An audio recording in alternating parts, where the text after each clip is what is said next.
Good evening, everyone. How are you doing? It's 7 o'clock on the East Coast, and it is a wonderful Thursday night in the great state of Florida. And we've had several rounds of good old thunderstorms up here. So uh, at least it's quiet now, so you're not hearing rain pounding the roof like it was about an hour ago.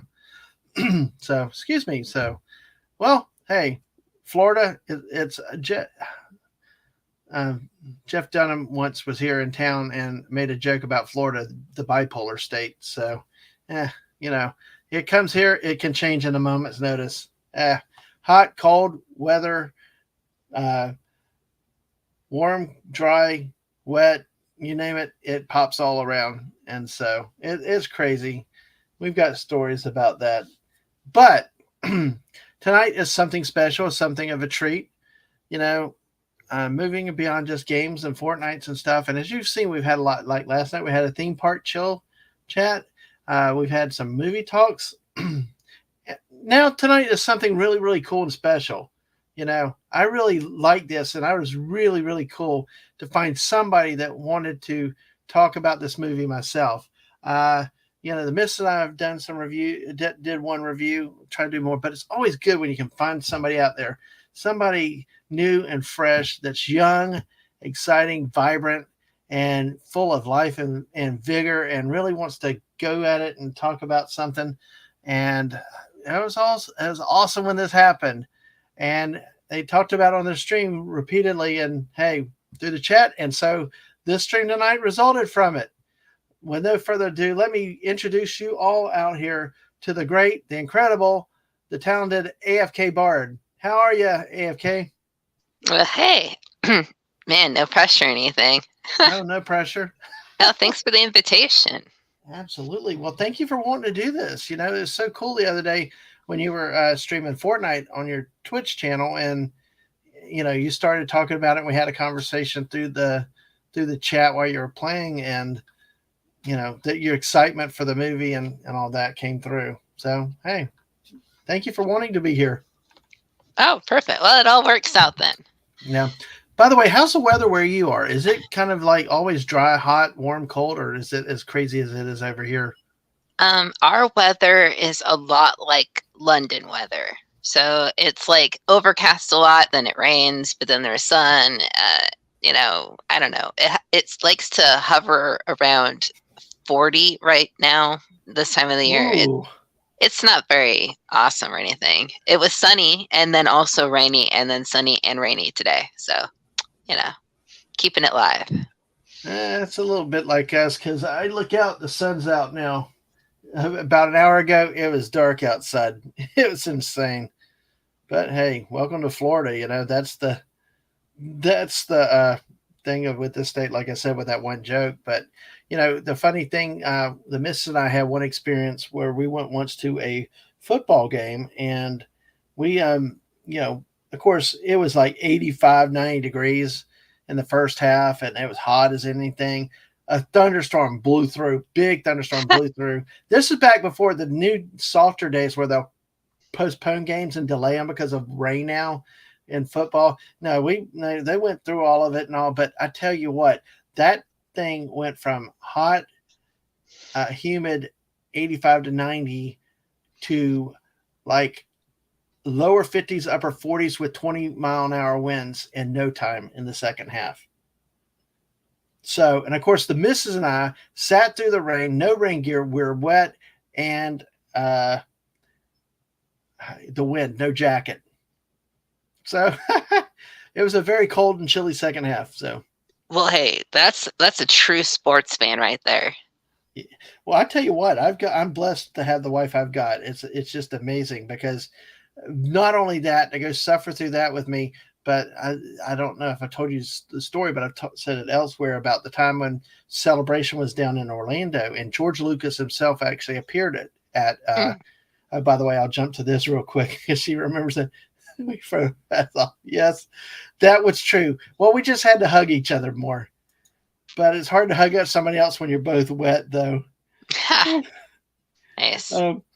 But it was like, you know, so it was one of those great celebrations, and of course, with George Lucas being there, you want to be in the auditorium, right? You don't want to sit in Hmm. the auxiliary room and watch on uh, TVs and stuff.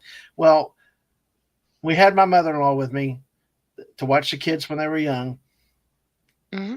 My wife went with me at 2:30 in the morning to line up for something that happened probably 2 o'clock in the afternoon, and Wow. she was like, "Just let me sleep on the sidewalk," and I'm like, "Okay." And I'm playing guard duty, trying to not fall asleep right on top of her. So, but she did. She slept on the concrete, on the floor when they let us go into the convention center. Um, That's hardcore, man. it is. It is. It really, really is. Um, yeah. So, it was really a cool thing. Have you ever done anything like that with a event or something where you like really went all out and got to it so early? I used to go to conventions a lot, like sci-fi conventions and stuff. I was really big on Stargate, and Hmm. back when it was, I probably around season 8 was Hmm. when I went to a convention up in Canada. And I did a similar thing where, because they always have like the main convention hall, right? And that's where all the big people go. And for whatever reason, these conventions, I think Comic Con does it this way. You basically, if you go into the main hall, you could stay there all day, basically. Hmm.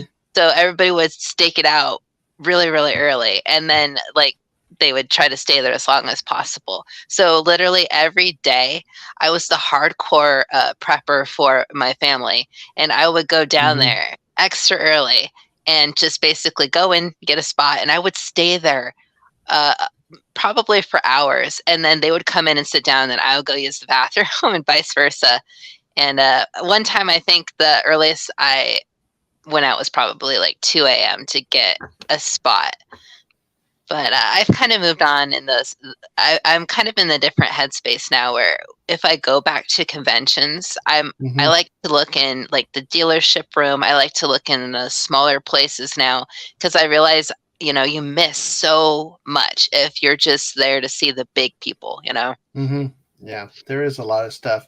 There were like the droid competitions and stuff like that. With that, we also got to hear the geek guy hitting on the chick behind us and stuff. And then when a nicer, more attractive, hunkier looking younger guy came up, oh man, the geek guy. It was hardcore throwdown. Who knew more about Star Wars? It was a funny thing to listen to and behold. But even the missus and I, like something like speed dating. They had speed dating there. We joked about just doing it for the hell of it. We're married. We could just see. I always say she would find somebody. I'd probably be the guy that would get nobody. But That would be actually really fun to try with like a yeah, partner. Just be like, okay, you guys, let's see who we find. exactly, exactly. So, well, hey, we got 8 people with us. Let's greet them. Hey, And hey, sweet. all right, all right. Well, of course, usually always first ahead of everybody else, and as always a stellar rock of all streams everywhere. The Snortopoopas Cuber. Hello, humans and other critters. Howdy, Snortopoopas. Hey, Good to Snortopoopas Cooper. Yep, he's our resident. He's everybody's resident polar bear. So when you play Fortnite on the one ice pond, he's there to hire. Obviously, it's his cousin. So Oh, right. Very yes, cool. absolutely. And of course, let's see. I got to make sure I don't skip somebody very important in here too. And hello to Jeremy Five Russia approved. Hey, we're ready to party. All right. Yeah, we're ready to party too. We're ready to party also. So hey, welcome, Jeremy. Um, let's see, we go through and Megadong. Hey, stunning, welcome. Good to see you. Hey, a raid. Thank you, sir. Thank you. Welcome, Raiders.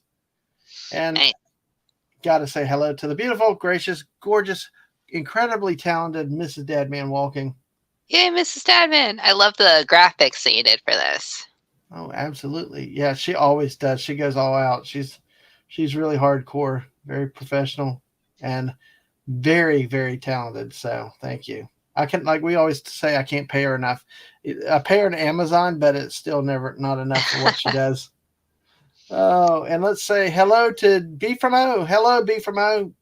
Hey, let's go, Dad Man on the tube. Hey, hey, DM. Hey, and we're also on the Twitch side, folks. So we're on both Twitch and YouTube tonight. So, and Snorted Poop is referring to the blunderstorms that came through a little while ago. And yeah, that was interesting. I will say that happened. It's like it was a really quick thunderstorm that blew through. It was really really crazy. So Hmm. yeah. So let's see what else we got here. Oh, and see, there's the party from Jeremy. So Mrs. says hello to you and howdy to Buddy Hepburn. Hey, buddy, welcome. Good to see you. Howdy doody. Yeah, and Buddy, has your dad taken you to see the movie yet? So if not, make him. See, Yeah, then, it's really good. You'll enjoy it. exactly, and then Star Poopa says, "Gone are the days where you could watch two football teams slipping and sliding on a muddy field." You're exactly right. Now they slide on a manicured field. They get them a nice pristine field and they still can't stand up on it. But Lord help them if it rains and gets muddy like the old days. In the old days they used to play football in some of those multi-purpose stadiums where it was a football and baseball stadium. Mm-hmm. Now some like in Cincinnati were in Pittsburgh were AstroTurf stadiums, so they only had like the little base areas that were dirt on the field. Mm. But like in Baltimore, you had a whole baseball infield, and they played football on top of it. So, but old people like me and Snorted Poopas remember things like that these days. So Sports ball. Sports ball, absolutely. You're being too modest. You're too modest yourself, Mrs. And hey, Buddy really likes it. He's seen it twice.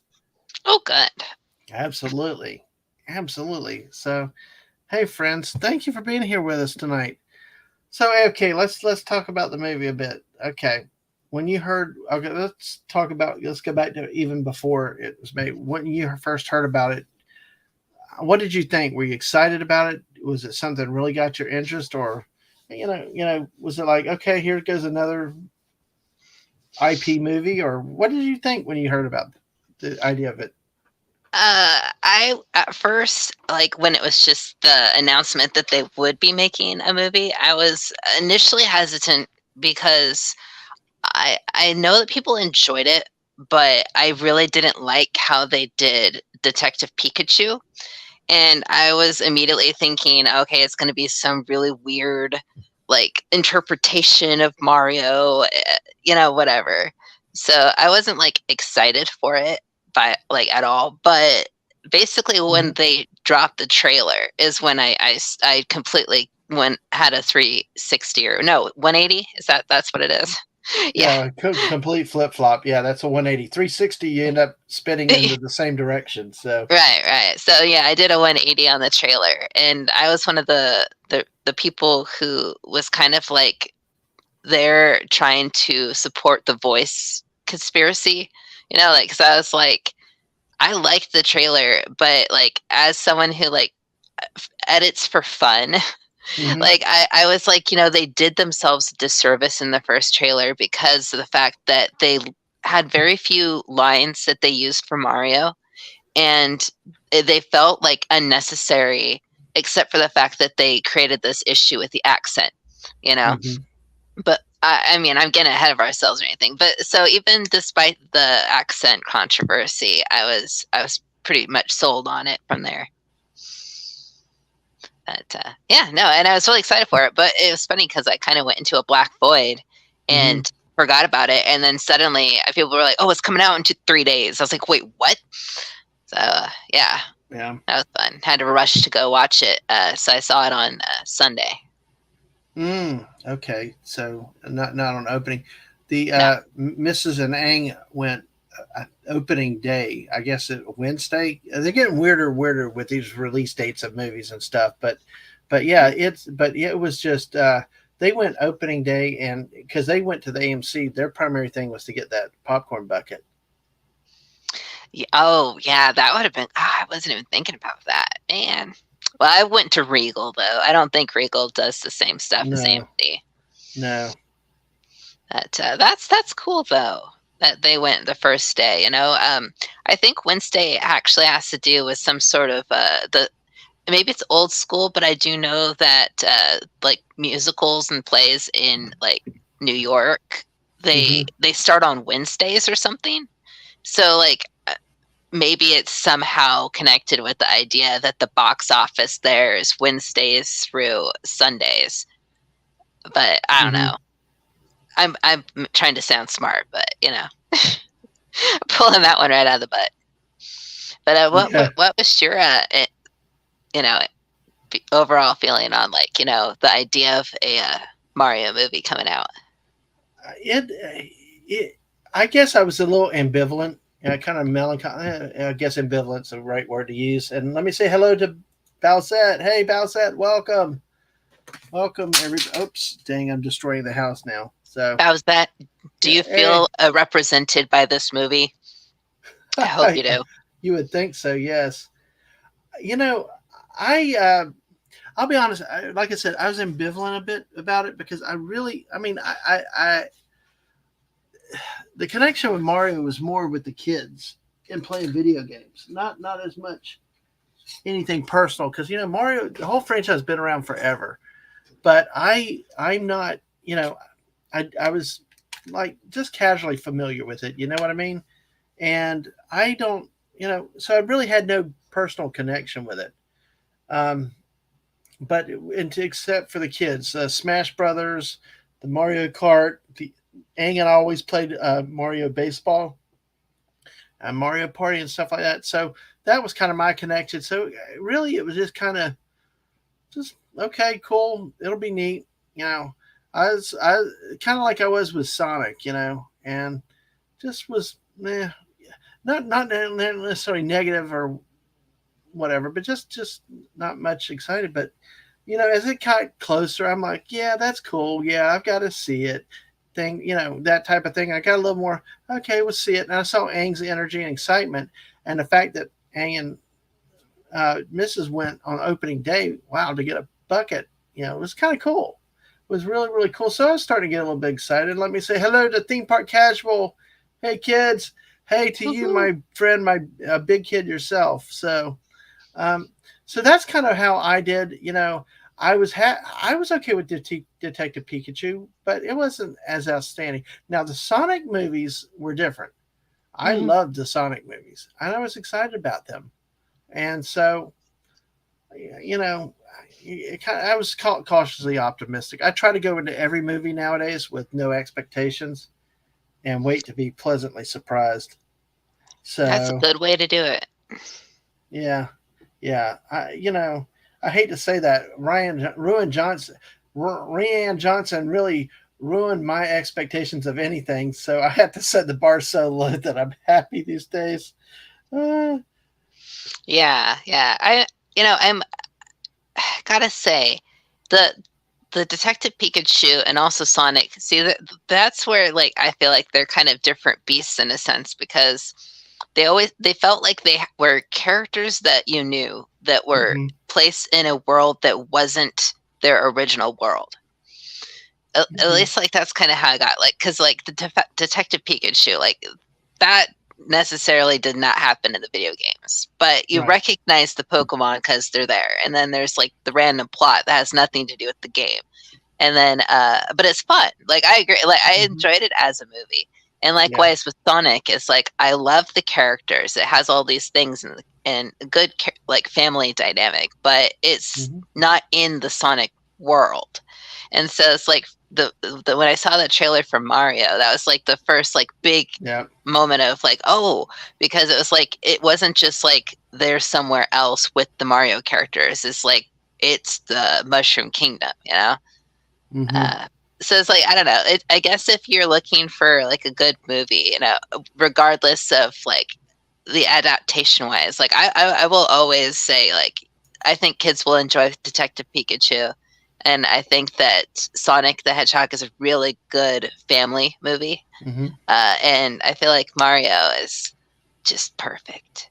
Uh, and we'll talk about those reasons too, and see. Here's how Mario looks in the movie. And then Snortopoopas says, "I suspect the same people would have complained if he did a heavy fake Italian accent." Hmm. So, but he it did it. Then they kind of explained that in the movie, didn't they? AFK with how the whole accent thing worked with being from Brooklyn, and he explained how that accent worked. So, Yeah, I thought that the way they tackled it was pretty clever, and it actually became a kind of a running joke almost. Like it would come up in instances, and I found it like it was actually kind of pleasantly funny rather than if you think about it, if you had the accent the whole time, like just the circumstance around when he uses it just like kind of elevated it for me. Yep, yep. And we're using some images from IMDb, and you can see credits are given there. So in case there's any galactic overlords, we're being nice. We're trying to be nice. So hey, I'm just a little guy. Oh, and Bowsette said they let her out. Well, you know what? Judging by how awesome this is, and that line where Chris Pratt kind of hinted at the fact that they'll probably have a good 10 years or more of this stuff, I'm going to say that there's a chance that you'll end up one of these movies. Well, because they didn't bring in Daisy. I mean, I was like waiting for Daisy to show up. I mean, and I'm not even getting to Rosalina and some of the other characters. But, I mean, Daisy, I always put up there with the Peach, Mario, and Luigi. But, that because it was like, they left out. But you know what? They didn't pull a Luke Skywalker and they put him in the last scene of the movie, at least. Sorry. I need to not go to that movie again. Sorry about that. This was much better movie. That triggered you. That triggered. Well, the missus said it was fun to go to. Was glad it had $15 movie rewards. It helped pay for our $47 of snacks. Oh God, I know. I was thirsty and I wanted to get something, but all their drinks were so expensive. And I was like, well, how about a water? And their bottle of water was like $5. I was like, are you serious? I saw that. Didn't you tweet that? Yeah. I was like, okay, well, I guess that's the only thing I'm gonna get. Yes, exactly. Well, at that price, I'm getting the sugar. Well, I'm getting the carbonation. I try to cut down on sugar, so. But yeah, that was. But I tell you, it was a neat popcorn bucket they got. Of course, they didn't put the popcorn in it because. No, you don't want to wreck it. I know, it's kind of crazy. So hey, and Bowsette is actually hoping for a live action Metroid movie. Live action. I guess out of all of them, Metroid would actually be kind of doable considering it's just sci-fi space, flying around in suits and whatnot. But I wouldn't mind seeing it. Like, I like the idea. It was floated in a stream I was listening to at some point in the last few days, where they have like individual movies of different franchise games, and then they bring it together Avengers style for like a Smash Bros or something. Because that would be really fun. Like, there's so much potential there. I'm a huge, I don't even play all of the Nintendo games, but I'm such a huge fan of it. It's like almost like the Looney Tunes idea. Oh, I know that one. I know that one. Yeah, I tell you, it was I'm not so sure about live action because I liked Detective Pikachu. I was entertained, but it had that it just didn't look or feel right. I think that was one where the live action probably was not as good as it could have been. Maybe they should have done like what this movie did to make it all animation, or do something like that. It was cute in some levels, but it did not work like it did for Sonic.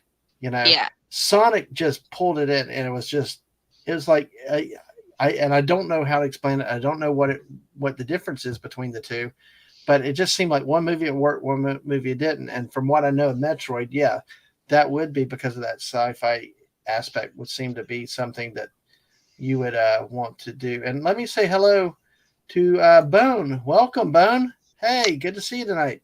Sup, Bone? Yes. I can see the chat. I can't respond to anybody in there. So I'm not like ignoring. I think it's awesome. I could see everybody, but I'm using my phone for actually talking. So yeah, I understand. Yeah, I've got two tabs open. I got StreamYards open. I got my phone open. So it's like if you're going off your phone, it does get very difficult to do more than that. Let's see.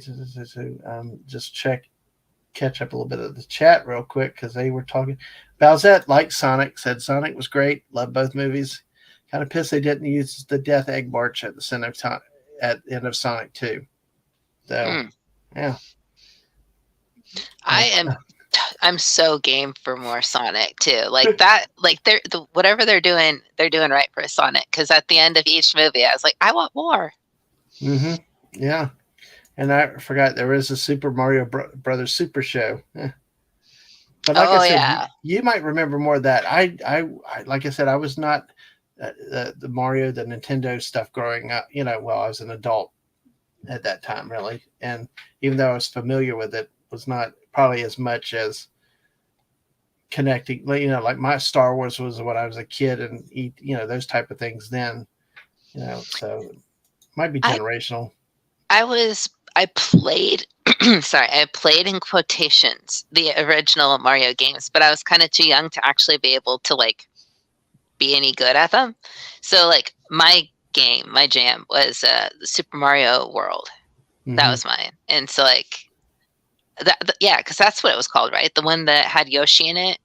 Mm-hmm. I think so. And it was on the Super Nintendo. Yeah, that was the one that I played like over and over and over and over again. I beat it constantly. It was like, because that was like a game where when you end it, it celebrates you ending it.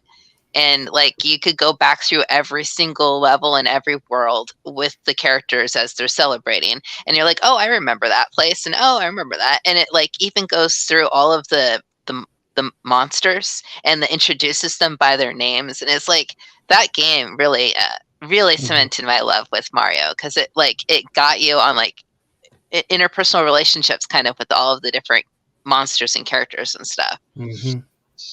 And that's definitely, that's one thing with the Detective Pikachu, I did like it. Kind of brought in all those Pokemon that you like, the obscure ones and all that stuff. It did connect like that. So when you can connect with different characters, it's really, really cool. But Snorapoopa said that's why the people try to sneak snacks and drinks into the movie. Yeah, of course. Definitely your candy. It's harder the drinks. I tell you what, I don't mind paying the soda prices, but yeah, you look at the popcorn prices, like, geez. Oh, I'm the best at sneaking drinks. You bring me along. I've got a jacket that's really baggy pockets, and it's like I can put like 2 large drinks, one in each pocket, and it evens it out. I've done that before. Oh, and then I usually wear hoodies with the the little pocket in the front. I can shove a couple burgers in there too. I'm pretty talented. Oh, there you go. Well, Snortopoopas has got our back because he was growling at the Galactic Overlords out there on YouTube. So yeah, I'm sure you could bring some snacks in. Stunning's been substituting soda with iced tea lately. And Bowsette mentioned that Metroid was in pre-production and canceled twice. Stunning prefers a Samus movie, though, an animated Samus. But then Bowsette says, hell no animated. Would be better live action like Aliens. I think Samus would be a better live action movie than maybe animated. But yeah, that's a tough one, because if the intention is to have them like in a kind of universe, or more or less, like, then maybe it would be kind of hard to do live action, because it'd be harder to integrate any of the Metroid stuff back into their other movies, Mm-hmm. Yeah. And of course, Megatron, is mentioning that they're supposed to be doing a fully animated Transformers movie next year or something. So, that would be interesting, if they did something animated. The Missus wants to see a Who Framed Roger Rabbit video game version. So. Oh, I love Who Framed Roger Rabbit. That's the best live action animated integrated movie of all time. Period. The end. Wow. Yeah. They did such a brilliant job at that. Well, I know the Missus loved that one too, for sure. So, man, and I'll say, yeah, and see, the Missus found a copy of the Mario Brothers Super Show at the thrift store for $3.99. Yeah, exactly. That dude, she's got like 3,000 DVDs right now that she's still cataloging and stuff.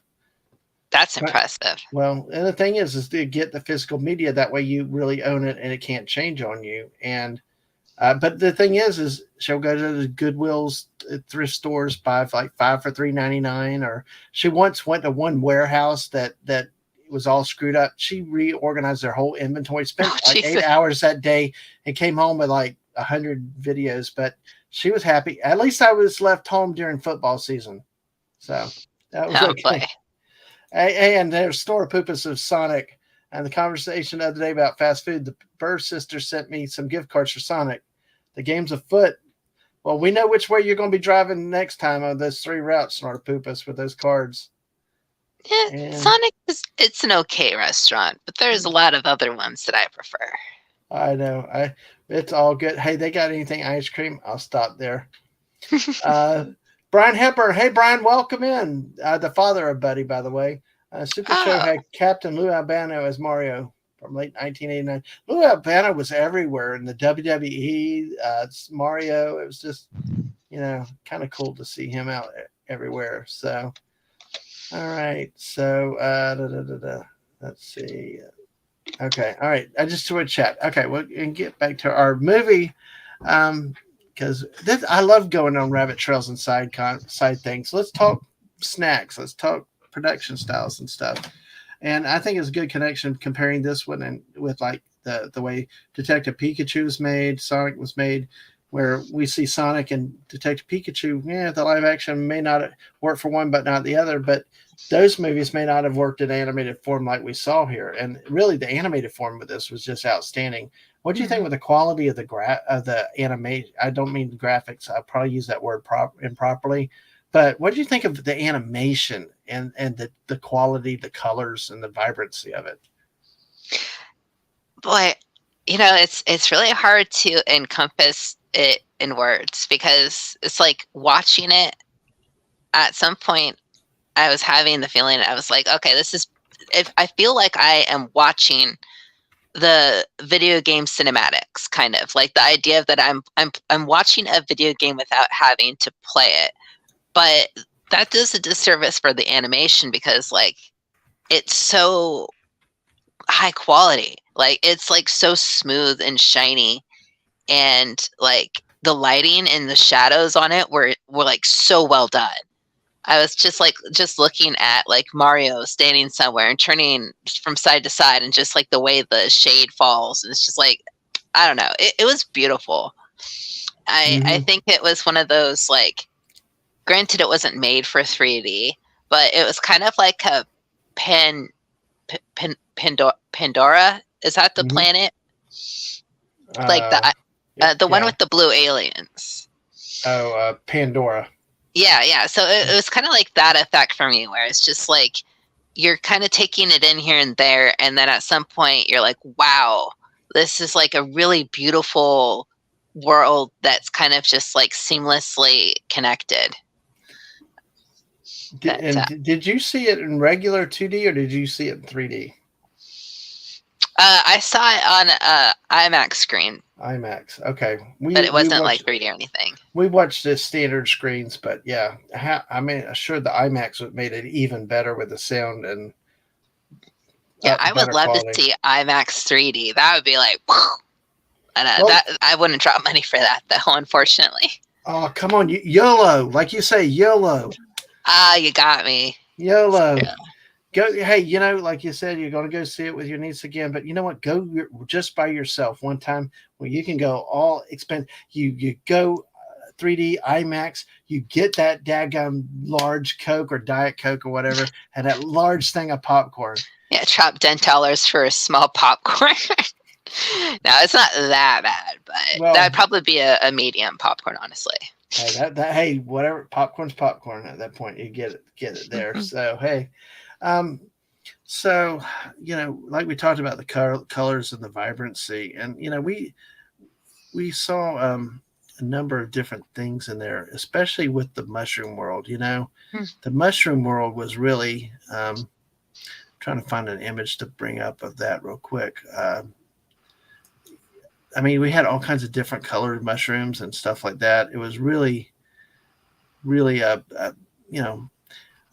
things and the little creeper guys around it. The things would crawl. They're little bugs. You'd see them, and then of course you got this little guy here. I'm gonna bring up here in a second. Here, this little guy, Toad. Love Toad. Take off that chat. Huh? Take off the chat. Okay, sorry. Thank you. I left the chat on still. Sorry, I didn't mean to hit that one. I didn't mean to hit that one either. It was just like, oh gosh, I didn't realize the chat was up. I was trying to pull an image up right there. But we had this little guy, all the mushrooms down behind, and and then we found out about the blue mushroom. What that does. Oh yeah. Oh yeah. But it was kind of interesting to see this Toad character. I learned something, and it kind of helped me. You got the little brave Toad, and then the others were not so brave. But he was ready to fight for everybody, and for his princess. Oh yeah, this is actually really good still, because like speaking of like how all the shadows and shade, like the lighting and whatnot, like look at the reflection in his eyes. Like that's just like insanely well, like great detail. There like no expense wasted, like that's I don't know. I don't know. This it's blah. No words. No words. No words. I might be simping a little hard on this movie, but I was just really impressed by every aspect of it. Like I usually don't even like go on about music that's used in movies very often. So it's just like I am enjoying the way it looks, and I really enjoyed the way that it sounded. Yeah, it really was fascinating to just watch all around. I mean, just even the scenes with Bowser singing, that was characteristic Jack Black. They were really, really good scenes, and it was well done. Really, the music was good. It blended in too. The soundtrack, the scoring, all of that fit right in with the game, and then with the movie. I mean, and then they incorporated a lot of the gaming sound effects into the movie in different parts. And it was a kind of like a blend. It wasn't like just a copy and paste game. Just game sounds. It was like they made it music. I'm struggling how to describe it. It wasn't just the normal sound effects you hear, but it was like it was put into musical form, and it flowed, and it had a varying rhythm and stuff. Yes, yeah. Like everything smoothly transitioned from one thing to the next as far as music and scenes and stuff. Like there would be moments where I'd like, because you're so caught up in what's going on, and then I would have a moment where I'd be like, this epic song that's going on, oh my god, it's actually from this part of a video game. Like it's perfectly matched. Like, and it doesn't feel like it was just like copy pasted into those scenes, like a lot of movies will do. This is just like, oh, we're racing along with one medley going on, and then it seamlessly transitions to this next one. And in your head, if you're a gamer or you've played the certain games before, you'll recognize it, and it'll make sense to you. So I kind of see where maybe some of like the critic reviews kind of lost it, was like, if you don't know the games, like a lot of the awesomeness is lost. Like there's just like so many layers upon layers to it. Like you could just watch it as a movie. It's like it's a kid movie, or you could watch it as a Mario movie and be like, holy crap, it's a Mario movie.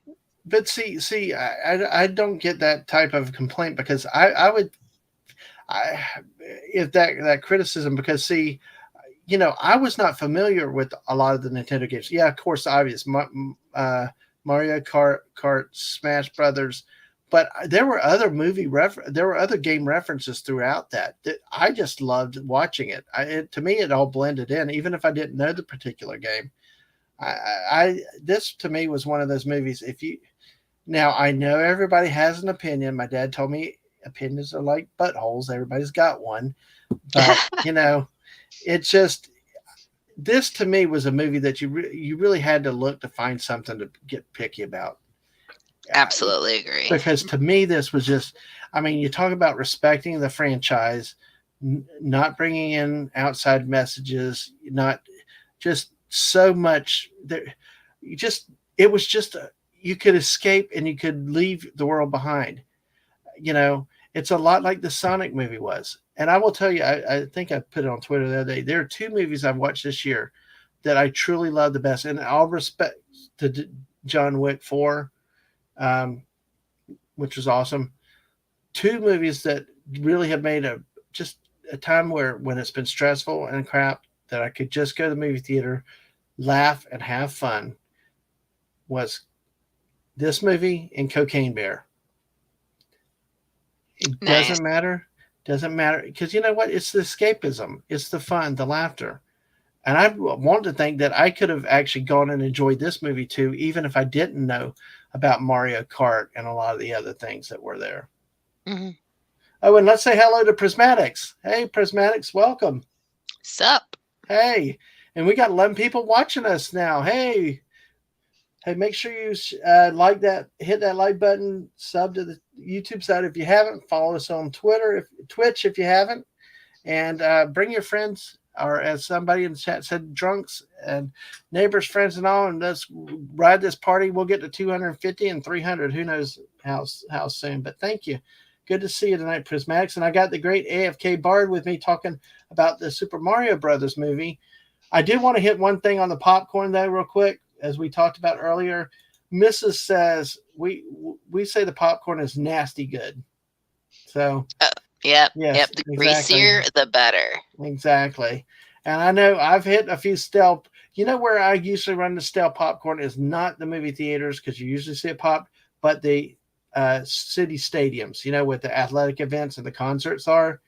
Because I've seen them before here. They mass produce them in these big old bags and they just drag them from place to place. So yeah, but I understand. I hate stale popcorn too. I don't know though.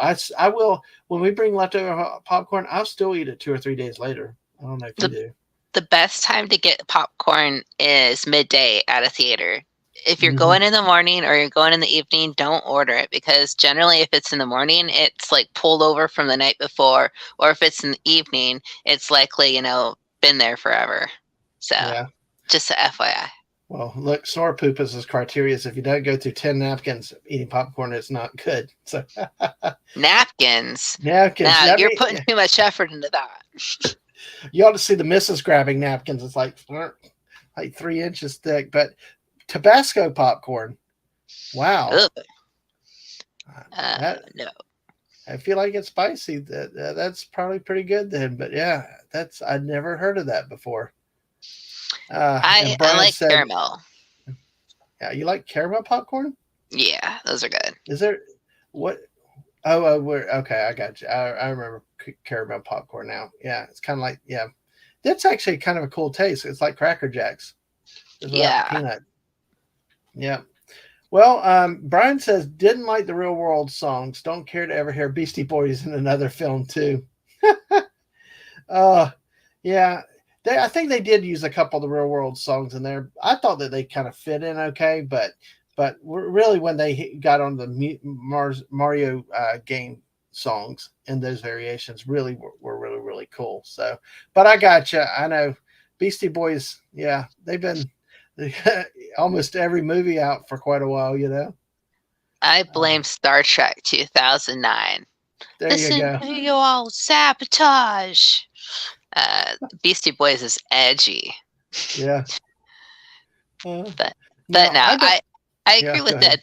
I agree with you, Dadman, as far as like the use of those. It's like I did notice them, but it didn't feel out of place for me. It was kind of like just fun, I guess. I don't know. Absolutely. Now I don't know about this. This is one that about I said about the napkins. The missus always takes 2-3 inches thick of napkins. But about this, she read that they created new technology creating the animation for this film. So I'm not surprised. I'm not. It was very visually stunning, I thought, and it looked different than a lot of the animation I've seen before. But hey, it had great visuals, that's for sure. And let's say hello to Lisa. Good evening, Lisa. Welcome. Thank you for hanging out with us. So let's see this down here. And Brian can't do the fake butter oil. 3 of us get, and you have to be careful of what you do. Yeah. Cause some of that stuff can run through you pretty badly too. But sometimes sometimes I've eaten stuff like that where I know I shouldn't, but it's like, the heck with it. I'm doing it anyway. I mean, that's the fun of it. Or give you a reason to call in work the next day. So very true. Okay, I will definitely do that. Yeah, about Metroid, I will look at that. So yeah, absolutely. And Snort Poopus likes his with melted seal blubber. So so there you go.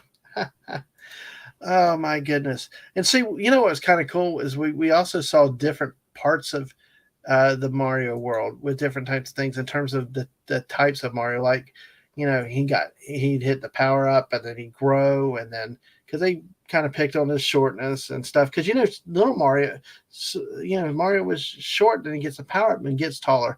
But like one of the ones that I had in here was a cat.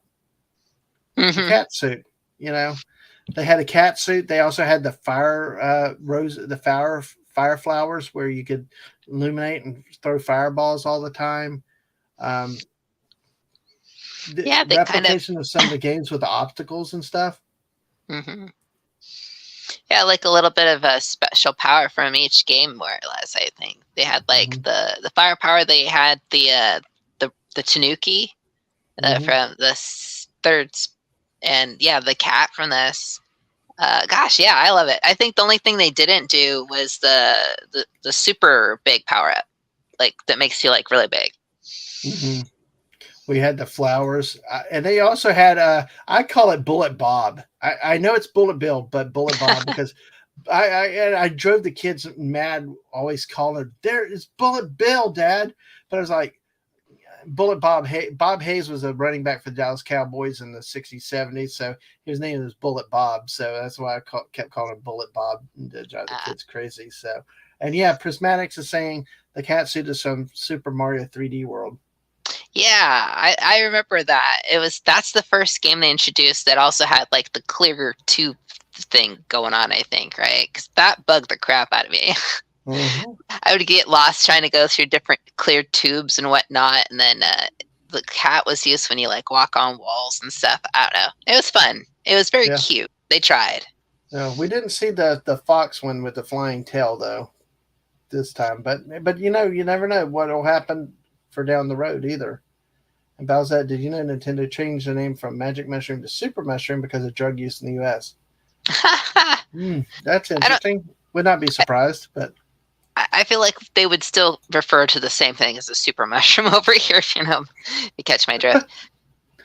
Absolutely. Absolutely. But hey. Definitely. All righty. So I'm just bouncing around doing things. So what else about the movie is there something else about the movie you'd like to talk about specifically so we don't forget? Golly. I gotta say, the characters that they have in the movie, because you were talking about how like you go to these different areas and you know they look just like the games and stuff. Like I really liked the bit with Donkey Kong, like the whole area over there. I thought that was going to be the one thing I didn't like because I played the Donkey Kong games and I love them, but I always liked Diddy Kong. I was never a fan of Donkey Kong Jr. And so it's like, okay, this isn't going to be fun. But like the character, like I don't know, he grew on me. Like by the end, I was so jamming with him. I think he was my unexpected surprise for being a character I like. And also, I just gotta say, Luigi was also. I've never have liked Luigi in any of the games. I will openly admit that. But it was kind of like because I was forced to be Luigi as a kid because my older sister always wanted to be Mario. So like I just like had that against him. But this movie actually made me love Luigi. They gave him like a heart and, you know, like soul kind of, you know, he was a real person. And I don't know, I loved him. And so, yeah, for me, my VPs, VIP. Yeah. That would be Donkey Kong Jr. and Luigi. Yeah. Well, I thought you mentioned Donkey Kong there and you used Diddy with the little cow call out. Oh my God. That was hilarious. I was so excited because they cut to, it was Diddy and Trixie, but they Yeah. also had his cousin there. I don't remember his name, but I was just like, Diddy dude. Kong. Well, It's no, like- they've got one other one. He's Yeah. like a special. Like nobody liked playing him. He was from the third oh man, Donkey Kong game.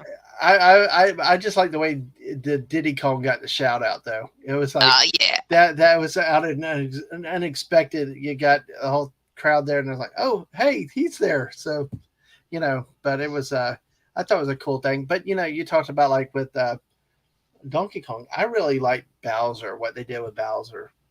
I mean, Yes. he really Bowser's a guy I've always liked. Playing all the video games, I just like his power and his toughness. But you see the emotion of the character. They did a good job giving him some personality, about how he, his feelings towards Peach and everything else and stuff like that. That he's this big baddie, but then still has a soft spot. I thought it was really a cool way to. I mean, you get to see his evil, because everybody talk about, oh, he's the big evil guy, but you see him losing in the games and stuff all the time. You sort of coming off as a joke, but the movie really made him a really good bad guy, I thought. Yeah. I mean, I think they emphasize a thing that we maybe have lost over the decades of Mario games is like we take him for granted. Like when you played the OG game, it's like he was this crazy dude at the end, and you had to get to him, and he was scary and intimidating. And so it's like the idea is like he's this big bad guy, but after all these years, it's like he gets he loses so often, you kind of forget the idea that he's supposed to be intimidating. Right, exactly. And I think they did in this movie the best job of recapturing the original essence of Bowser. Like if he shows up in your kingdom, you are screwed.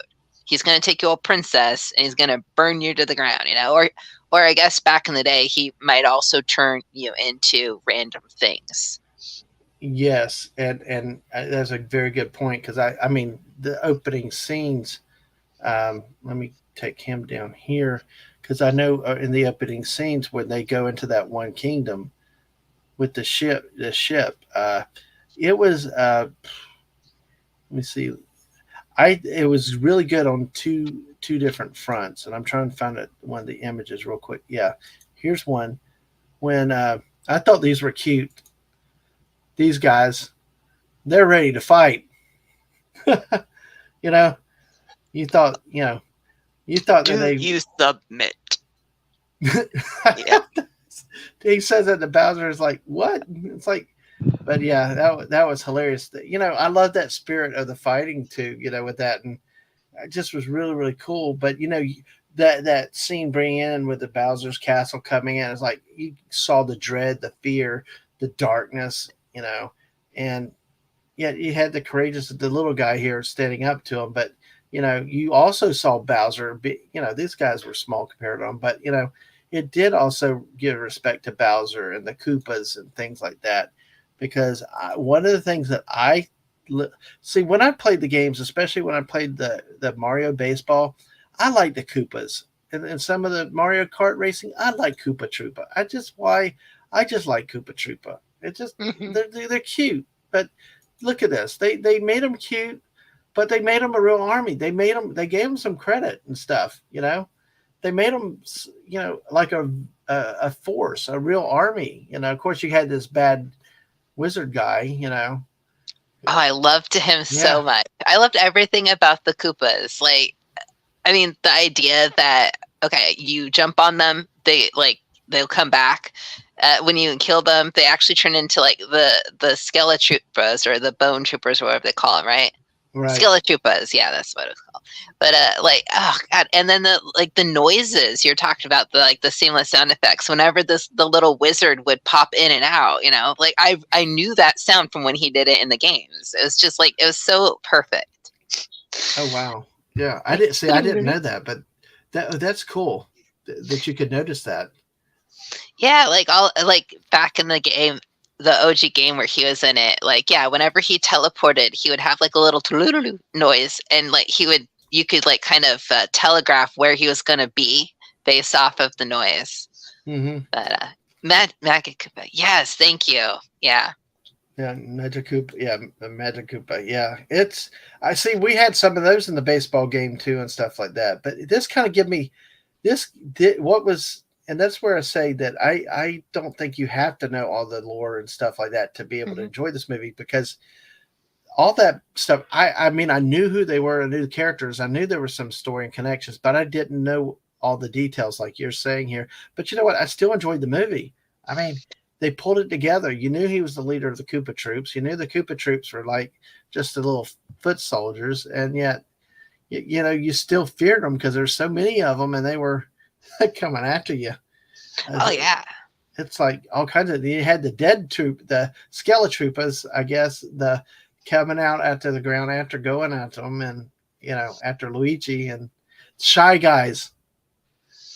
Oh my God. Yes. Uh, as I was waiting to see different things, and I don't want to like get too far into like spoilers or like Yeah, very detailed, but there's a moment yeah, where there's a very wide spectrum of bad guys that you see towards the end, and I just had a moment of like complete fan screen where I was like, oh my God, look, all of like they have that one, they have like King Bomb on, or like all this kind of yeah. stuff. Like I was just having like a complete like moment. So Hey, yeah, I love them. hey, yeah. Hey, Bowsette, I was coming up with names. I keep forgetting it's Dry Bones. I merged He Man and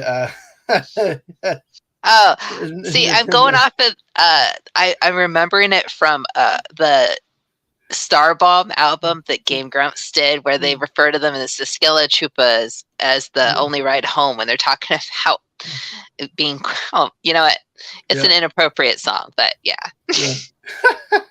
Well, we are PG-13 or PG-8. Well, we're 18 plus here. I keep forgetting what the hell we are from one night to the next. Thank you for correcting us, Bowsette. I knew you're a good one to refer to. Yeah, we appreciate it. We like get the terms right and stuff like that. I forget the names all the time, so I just call them those guys or these guys or something, So, but yeah, thank you out there, Bowsette. And we still got 10 people watching with us. Thank you, everybody, for being here, hanging out with us. Share your memories with us. If you've seen some of the movie, you feel free if you want to share something. We're trying to not be spoiler heavy, but if you liked it, let us know what you think of it. If you didn't like it, you can say that too. But make sure you hit that like button, subscribe to the channel if you haven't already, and we're also on Twitch side. Follow us over there. So, all right. Well, let me take this one down. So, plot wise, it really seemed to me to have a good plot. Some of these movies can be very comical, very shallow, very juvenile in terms of,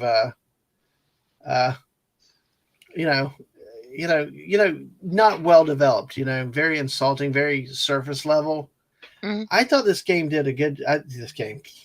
movie did a good job of taking the aspects of the games, of various games also, and incorporated them into a real movie being one that had a plot.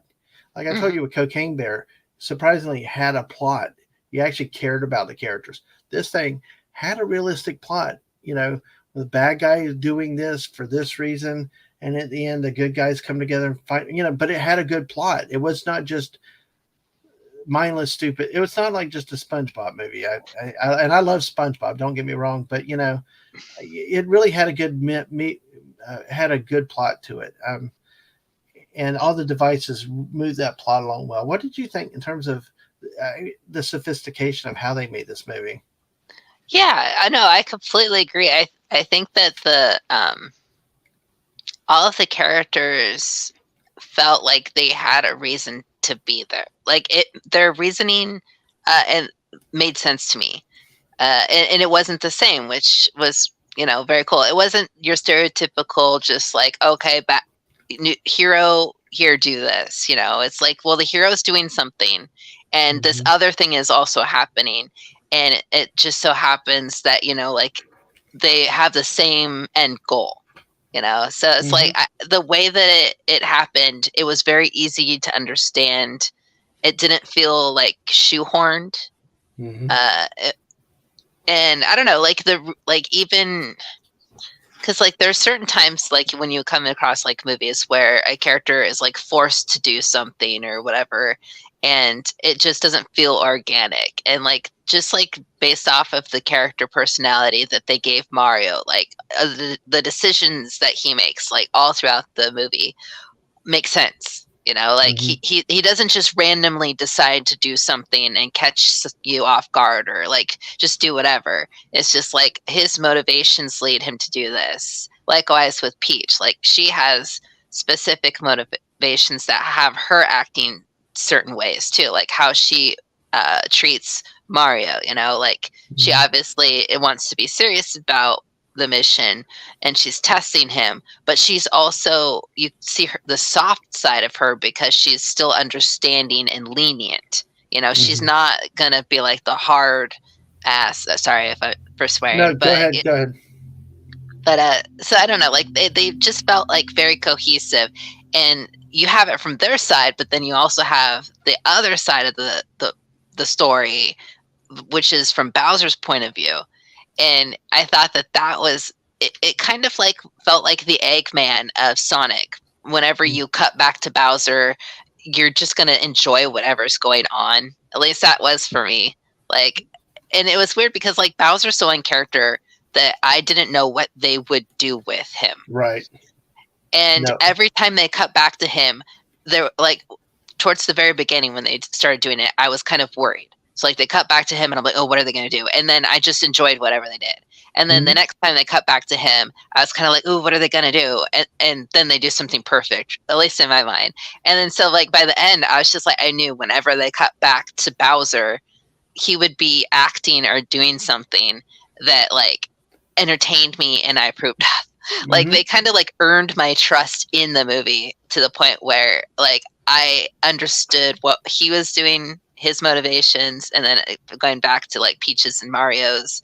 And even though Luigi might not have had as much of urgency or like like he wasn't really as present, even he like had that a little bit of that, like you understood what he wanted and how he felt about the situation. And like the animation totally helps because like they emote so well in the movie. Yeah. Even like little Toad emotes, you know? Yeah. Well, like here, like you said earlier, Donkey Kong. Look at the smile. Look at that.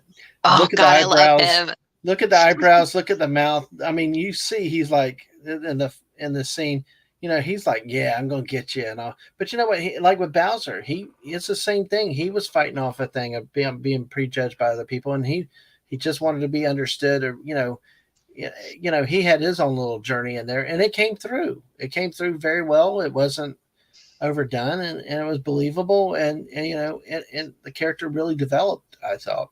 Oh, I loved him so much. Absolutely. It was awesome. But like I said, I'll repeat it here, but it's like, but you said with the animation leads to the emoting and stuff.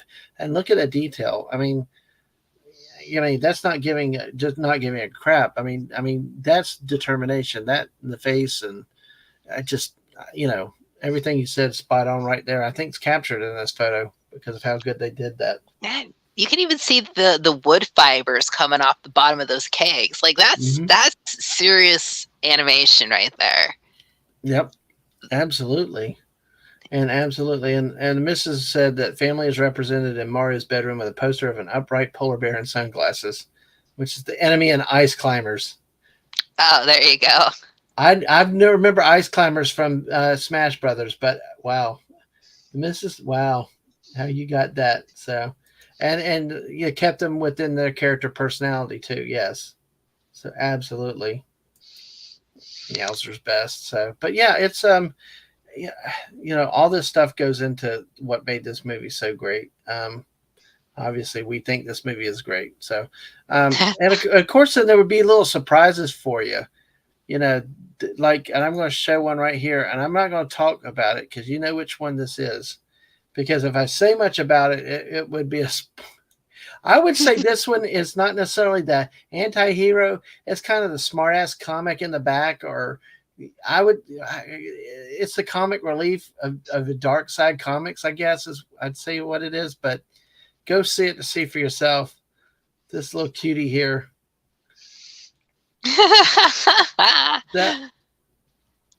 That whole scene in the dungeon, whenever they were in the dungeons with this, was, like I said, I really can't say anything without giving a lot away about it or whatever. But if you do see this movie, you're going to enjoy this character here. Yeah, it's the stars shine. Yes. Yes. Oh my God, he's so good. Every time this character, was around, the audience received it well. Mm-hmm. A lot of cheering and laughing. Even when the end didn't work out the way he wanted it to, the reaction and the language was hilarious. Oh my God, yeah. There's so many things in this movie that I think people who, like, honestly, like, if you're trying to get people to watch it, if you haven't played Mario, you'll enjoy it. Just go. But that's a trap, I know. But if you have played Mario, then I really encourage you to go. Like, if anybody has played Mario and enjoyed Mario, I honestly think that it would be a loss not to watch this movie. Yeah. Yeah, it is definitely the movie that that's true to the franchise and incorporates so many different element. Mm-hmm. Let's see. Oh yeah. And but Mario Kart. Just gonna say, Mario Kart. It's in the trailer, so I'm not like. No, it is. That's not anything, but the way, like the way they handle it was so much fun. And it was like everything was Mario Kart. Even when they got picked up at the front gate, it was like just driving around, and then you could see things like the obstacles. We saw references to some of the obstacles in Mario Kart, like we had Rainbow Road, the bananas, or even the shell. Everybody's the blue shell of death, to the leader. Yeah, I lost it when one of the shortcuts was used on one of the Mario Kart routes in the movie, and that I know you can actually use in the game. And I was like, oh my God, I love that they used a shortcut on one of the circuits in the movie that you can actually take in the game. So that was also one of my wow, I did not realize that. I did not realize that. I mean, see, I'm kind of like the missus. I'm not a big Mario player, peripheral fan play, but I definitely enjoyed this movie. But see, that stuff like that I mean, if you're really a fan of the franchise, of all of it, then those are the things you'll pick up on, and I think really endears somebody to loving a movie like this. It's loyal to the, hate to say lore, especially with something like this, but it's faithful to the spirit and to the reality of the game, and it didn't try to change things to advance the plot. It actually made its a plot in a way where it would take advantage of all the devices of the game to move the plot along. So yeah, that's a member. Yeah, the blue shell has always been a debate around this house. Oh gosh, yes.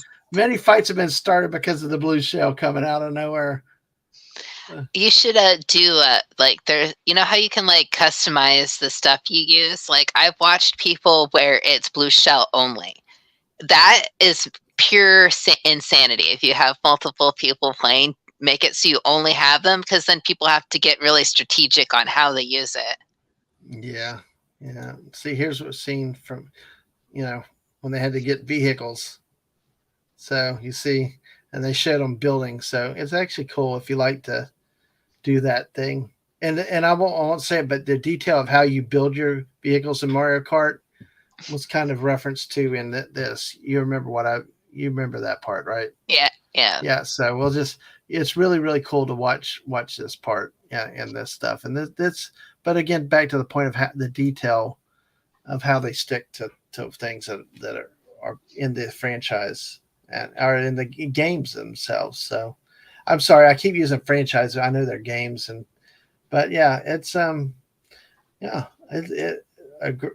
incredible movie that keeps your attention the whole time. So, is there anything else that you can think of that that we have not covered yet with this movie without basically telling everybody what the movie is? Oh gosh, put me on the spot. No. No, I don't either. I'm like, well, I mean, the next point it'd be like telling everybody, giving the play by play. Actually, let me bring this scene on back. We talked a moment again about earlier about this opening scene, the power of Bowser, and stuff. This scene really illustrates that with the little when they came up to the little blue penguin kingdom, Mm-hmm. and then he just burned it down. So Yeah, I mean, it might seem a bit excessive, but if you think back, I always remember the original Mario, where he's such a powerful bad guy that he's literally blowing lava and it's crossing through the entire level, and you have to dodge it the entire time. So in a sense, he really could throw fire that far. So I actually really dug it. Yeah, absolutely. And like, and to somebody like me that's only heard certain things or seen certain things or just a video game, you in some of the games you don't necessarily appreciate or understand the character to that extent, or that the character could do something like this. And that was like, holy crap. And it gave a respect for Bowser and his power. Mm-hmm. And the contrast of that light, that bright fire against all the dark and the light blue, just domination. And it right out of the bat, you got a power, a feeling of this guy, is not to be messed with. It gave him some street cred, as a bad guy. Oh yeah, he's got a nice rig. He pulls up next to your house, and he's got the bass going. Yeah. And Balzette saying that the Mario Kart documentary, they say, is placing the game to balance the gameplay, meaning but you never know. Yeah, that and I don't, that may be what they said, but you know what? I think it also adds to the drama of the game. Because I tell you what, I'm as bad as anybody else, and I still end up last. It doesn't help me finish any better. What I think it's really funny with the blue shell is between the top 3 or 4 players, because that's where you get your arguments. It's the guy that's leading, and then he loses because he got blue shelled right at the finish line, and then second or third win. Yeah, it's crazy. So, too bad. No fireballs flying across the screen in reverse. Yep. Oh wow! And Super Mario Brothers 1, the fireballs Bowser shoots are backwards. Interesting. Oh yeah, the animations. Yeah, it does look kind of wonky, huh? Oh, that's really cool, though. Really cool to hear that. Because, see, that's stuff that I don't know about, but I'm glad, about Bowsette knows, some others out there know. And back in Super Mario World, I loved Mario. I love Bowser's place because, like, when you go over there, he's got, like, a whole kind of world area, and it's just, like, you can see his place in the back, and it literally looks like a giant casino. And it's just like got flashing lights and stuff, and you have to make your way towards it. It's just so excessive. Mm-hmm. I get a kick out of that. But I like that they were using his floating fortress, because that's way more old school too, in a sense. But yeah, I don't know. I'm sorry I'm gushing again, but I think gush away. It's all fine. I think we covered it for the most part. Or maybe, what do you think? What's your overall feeling as far as voice acting goes? Because I think we mentioned that before we started about like the whole, accent debacle. Yeah, I guess the problem I had, and I could be wrong with it, because I come in expecting a full heavy Italian accent Mario, that's what came in as my expectation, thinking that that's the way it had to be. Mm-hmm. I know it's explained in there. There's only a couple times I thought he fell out. I think there were a couple times though I thought Chris Pratt was starting to try to talk Italian, then fell back out of it. It just kind of it was in and out at weird times a couple times, like it slipped, I thought, but that could just be me. and and he doesn't talk with that Italian accent throughout the whole thing. So I and I'm getting nitpicky here, folks. I'm really getting nitpicky with that because that's one of those personal things. They explained it. I thought he was okay with it, and Charlie Day, I guess, was Luigi, right? Yeah. Yeah. Oh my gosh, I told Ang, I was like, "Who's Charlie Day?" And I got who you don't know who Charlie Day is? Like, oh, it's funny to watch for that. I don't know Charlie Day. I'm like, what? It was hilarious to watch. He was good as Luigi, but see, I think Luigi also suffered from a preset bias going in, which is this is what I expected. I didn't get it, even though it was explained. But I think in terms of everyone else, Peach was good. Bowser was good. I liked the voice on the Penguin King. I liked the submit. Yeah, I just can't get enough of that. I know. I love that. I love that fighting spirit. I love Bowser. Jack Black was awesome again in another role. So I let's see. I was good. I was okay with it. I was satisfied with the voice acting. I thought it was really good overall. Getting away from that inherent bias that I had going in, I thought that it was very well voice acted. I thought they did a good job. What did you think? Yeah, I think the one that stood out the most was Bowser for me, just because Jack Black is like one of the most recognizable voices for me, but I think he did such a great job at voicing Bowser that I couldn't pick him up as Jack Black until the Peach song, more or less. He honestly he sounded a lot like the voice actor who played Pete in Goof Troop. Do you know who I'm talking about? Like that big dog guy. It's been a while. Maybe I'm not sure. But but I think that he did a really good job. I'm kind of picky when it comes to like mainstream actors doing voices because a lot of them don't do a good job of emoting, and I don't mean it in I'm not trying to be like a harsh critic, but like voice actors specifically train to emote with their voices, and when you get a normal like film actor doing it, they don't often emote hard enough, like because you have to like be animated in your phone, like in your like recording booth. You have to I don't know, like I'm being way too picky, but needless to say, like I liked the voices, but they didn't really like stand out. Well, let me say hello to the Padawannabe. Welcome again, my friend. Good to have you here tonight, and definitely go see it, especially if it's just down the street. It's definitely worth a watch, especially if you are a fan of the games and the Mario stuff. But you know what? I don't think that's being a nitpicky. Well, you know what? I think that's okay to be nitpicky when we're having to go to this extent to find something what we can find criticism with, or room for improvement. It's okay. And that's fine. And the chat jumped. Sometimes Pratt was only hired, Fawcett said, because of popularity, and that happens a lot in these movies. It's the popular voice, not necessarily what would fit.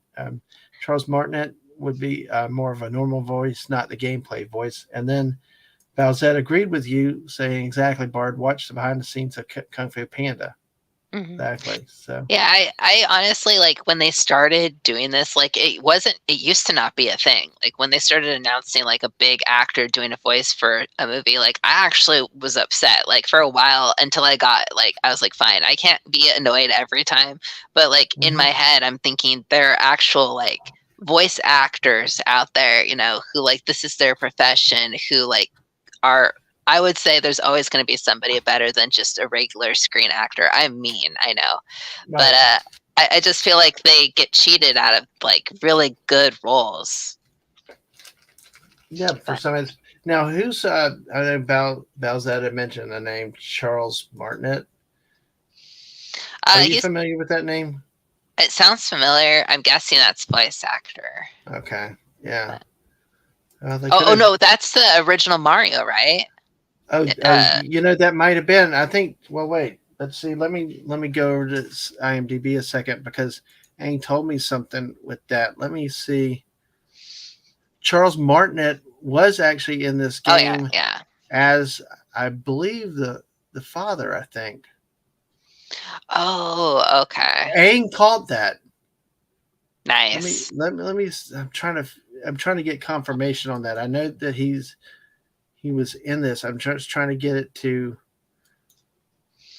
Let me see. Let's see. Let me see. It's not pulling up his character title in that, but he is credited in here.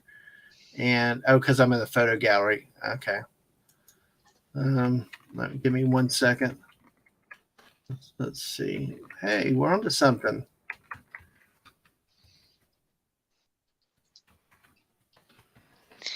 But yeah. That was funny that you mentioned that, Bowsette, and that name, and now that you mentioned that, I'm just trying to confirm exactly what role he played, but he was in it. Ang yelled at me like crazy about Charlie Day. Charlie Day, you don't know who the F Charlie Day is? Yes, and Charles Martinet played Mario's dad in this movie in the voice. So, yeah, yep, exactly. Yeah, it's definitely, I think, easier to play off each other than it is just to do it by yourself. That's why I like a lot of these newer movies nowadays, like the Avenger movies, right? Like you have all these people, but you know that they weren't even just filming the fights together. Like they are all stitched together later. So it's nice to know that you have all the same people actually playing off of each other and not just talking to a wall and having it stitched together. Yeah. And this is open a line out in the chat because I know Bowsette mentioned that about Jumpman and is Mario's original name. But then, like Stunning is saying here, Paramount kind of shafted Peter Cullen in the Bumblebee movie when they had him voice Optimus Prime because they hired another guy to voice him so they could get the animation done.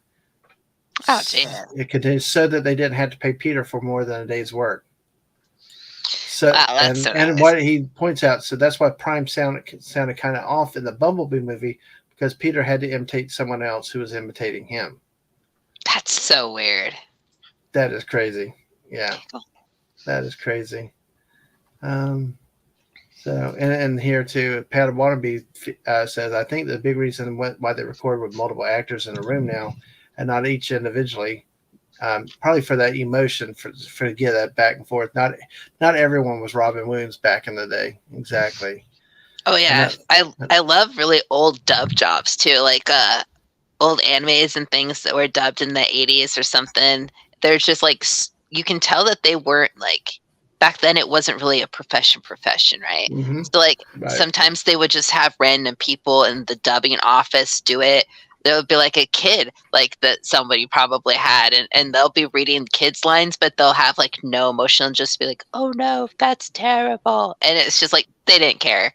So it's nice to see that it's progressed quite a ways. I love seeing those things when they sit around with all the cameras around and they sit around the table to read the script, and it's like, yeah, they're just reading, they're not emoting. But well, it's just too funny with that. But yeah, interesting things what we talked about, what we learned. So it is definitely something. So if you had to score this, say let's go boxes of popcorn. Let's use five being the best. 5 boxes of popcorn on a scale of 1 to 4. How many boxes of popcorn would you give this one? How many? Yeah. Out of what was it? Out of 5. Oh, okay. I've only seen it the one time, though I would like to see it a second. But if I were to rank it, well, I usually start by thinking in my head, will I rewatch it? And the answer is obviously yes. And I would rewatch it multiple times. And obviously I'm telling people to go watch it. So like at the bare minimum, it would have to be 4. But since I enjoyed it so much, I don't know. Can I give it like 4 and then half a box because I spilled some of it?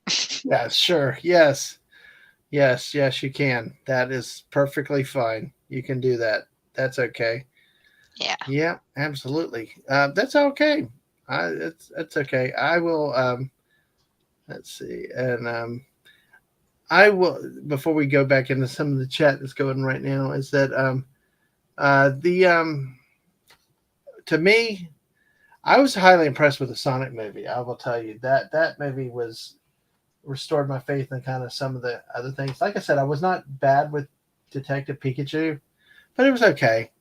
But the Sonic movie was just so dang good, and then this one was even better, and in so many good ways. And like I said, I've missed having movies where I can just do a brain dump and just not worry about stuff and just have fun, not worrying about plot. I mean, it had a great plot and it really helps it, but just not worrying about things and how real they are and all this other stuff. It's funny that I even equated it to Cocaine Bear in a way, but it was a great fun escapism movie, and it was just a barrel of laughs. And it didn't throw member berries just to throw member berries. It threw them out in context of a plot of a movie and the action. Yep. And the music went along with all those together. The member berries were audio and visual, but they fit. They were right. They're not just like in some of the current shows that are the big franchises that are throwing member berries out just to, hey, look, we got this to bring people. This fit. And for that, I give it 5 out of 5 popcorn boxes. See, if I go see it a second time, I will most likely bump it to 5. And I tell you, and I'm the opposite of you because I'm so thrilled with it and so impressed the first time. I'm willing to give it the 5 of the 5. Now, I cannot. But see, I don't have the ability to go back and analyze and find those little hidden things that I missed. There may be things that you find knowing a lot more that will help you advance it. But see, as a just somebody that's been a casual Mario player, but enough, no more than a lot. But it was just a fun, great movie, and I think it deserved a top rating. So, hey, well, absolutely. Awesome. Here, I'll pour half that popcorn box onto yours. So All right, that's cool. I'll go 5+ if I had to. I love a lot of the extra popcorn, so I get the run off in the bag. So that comes. So yeah, you know what? We're part of a movie club with our local cinema. We had amassed a bunch of free movie tickets because nothing had been coming out. And the last few months, we've had a number of movies that we really like seeing. So we've used up all of our free tickets. So now we're having to pay a little bit more. But we get member pricing. But I will say that there's a splurge that we've done that, it does cost us a couple dollars. Well, we're old, but we decided to do the thing of having the snacks delivered to your seats. Oh, sure. So they bring them in these big bags, and then you can get the runoff popcorn in the back. Nice. So, hey, I got to say hello real quick. We're going to touch a few of these other comments if you still have time, Bard, if you have time. But let me say hi to our great Liam Greywolf. Hey, man. Hey, welcome. Liam. And hello to you, Daisy Blossom. I thought I turned off emote only on that side. Yeah, okay, buddies was out there. Okay, I always have to look when I see emojis from the Twitch side to see if I turn emote only off. So, but yeah, exactly. But y'all, both of y'all, welcome tonight. Always great to see y'all here. Yeah. So Pat Waterby says 5 definite. Yeah, definite own. I think it's up there for me. Exactly. And I kind of do agree with that. It seems like the voice actors seem to be more chill in real life compared to a lot of the Hollywood actors. So it's but not that all actors are bad. Hey, sorry, I got scattered. I'm like squirrel sometimes. We have got 12 people watching with us now. Isn't that something? Still, after an hour and a half, it's awesome, folks. Follow us on the Twitch side if you haven't already, and hit that like button, subscribe on the YouTube side. But hey, thanks for hanging with us tonight. We've covered quite a lot, and thank you for your support, for being here, and for the helping me talk with AFK, who really wanted to talk about this movie for days. And so, yes, thank you for helping me release that tension there. Had to get it out. Exactly. I don't blame you. I know you're getting worked up, and yeah, good to have an audience and talk back. And especially what I found fascinating is with Bowsette talking about Samus and some of the other things, and some of the other people with their other comments. Your knowledge about engaging that stuff that is a little outside my experience. So I mean that's what I love with these streams is have some back and forth like this, have some fun and things like this. So definitely if it hits Amazon, whatever you have, and buy the DVD is definitely worth it. Bowsette hosts for a Mario Sonic crossover. Well, Okay, that'd be interesting. now help me with that. How could there be a crossover between Mario and Sonic? That would be interesting because that'd be like essentially like a DC Marvel crossover, right? Because it's Sega and Nintendo. Uh-huh. Or no, technically, if we're doing movies, it would be Sony, right? Right. Okay. Sony's Sonic. Oh, Yeah. Right. Yeah. Wait, who was Mario? Was that also Illumination. Sony? Oh, okay. The Illumination people, which is I think more Universal. I think. Yeah. Okay. I don't know if that's possible, but that would be super fun if it did happen. But although, how could you cross over the universes? Forget who owns it, but how could you cross over the IP? Because I thought Mario and Sonic were like two different things. oh no, they are. You'd have to get really creative. I know there's some crazy fanfics out there. Like Bowsette said, Sonic's on Earth, Mario's from Brooklyn. Okay, I guess that's true. Sonic is on Earth now. But oh man, that would be interesting to see if they did that. So Stunning says, let's see, God, this Steam Yards is really weird tonight. When I try to click on a chat, but Bones said video game movies could overtake comic book movies at the box office if they keep up the quality. Yeah, absolutely. But and somewhat part of that is how much is just fatigue from the superhero movies, or the comic movies, because everybody's got it. But what do you think about that before I finish my thought? I think people just want really good stories. Like, I think that the fatigue is more of a Marvel and like a Marvel fatigue instead of a comic book fatigue. Mm-hmm. So like, I think if somebody else were to adapt something and actually like write a good story, people would be all over it. But as far as movie fatigue, I think that Mario proves that people are way more happy to go back and spend a lot of money if it's worth it, So like, people aren't like not wanting to go, but they need a good reason to. Right. Well, Studding says he hadn't seen it, but he'll give it 3 gas stations out of 5. Oh, is that blown up gas stations or still real gas stations alive? Is that unleaded or premium? There you go. But what I was going to say, there was a trailer in this, and I didn't get to talk about it the other night to somebody that would probably have thrown me out of the room if I did. Now, and I say that kidding because we're joking about all this stuff, but there's a big debate in the comic areas, and especially with the old people like me and people that are more traditional with the lines and stuff like that. Like say Spider-Man. The line of him, what is, and this whole thing with the multiverses. My brain wants to explode with this multiverse stuff. Like the last Spider-Man threw me because of the 3 Peter Parkers and stuff. Yeah. But this one had a trailer for, and this is the controversial one, the Miles Morales Spider-Man, because I know a lot of people don't consider him Peter Parker, but as I understand it, he's not Peter Parker, he's Miles Morales. It's just a different universe. Mm-hmm. But that's where I get lost in this whole multiverse things. But I tell you, my oldest wanted to go see it. I went with them to watch it, and I was entertained. I liked it beyond just the humor of Peter Parker, but I liked it. I thought it was different. And yeah, if it doesn't try to be like replace Peter Parker per se, but this movie had a trailer for the new multiverse with Miles Morales. Did you see that? Yeah, I found that intriguing and interesting, and got my attention. The plot that they released and stuff, and with the animation, I want to see it. How did you react?